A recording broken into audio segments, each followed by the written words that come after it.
12 জানুয়ারি নিজের জন্মদিনে ভক্তদের জন্য বড় চমক নিয়ে হাজির হন সাবেক ওয়ান ডিরেকশন সদস্য জায়ান মালিক।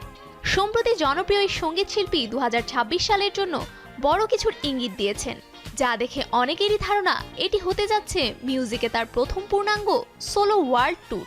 এদিন জায়ান তার ইনস্টাগ্রাম স্টোরিতে একটি লিঙ্ক শেয়ার করেন, যেখানে সম্ভাব্য এই ট্যুরে কোথায় কোথায় শো করবেন তার রহস্যময় টিজ দেওয়া হয়েছে। এই ঘোষণার পরই বিশ্বজুড়ে জায়ান ভক্তদের মধ্যে ছড়িয়ে পড়ে উত্তেজনা। 2026 সালের জানুয়ারিতে সপ্তাহব্যাপী লাস ভেগাস রেসিডেন্সি নিশ্চিত করার মাত্র কয়েকদিন পরই জায়ান মালিক এই ইঙ্গিতটি দিলেন। সিন সিটিতে একাধিক শো দিয়ে শুরু হতে যাচ্ছে তার লাইভ পারফরম্যান্সের নতুন অধ্যায়।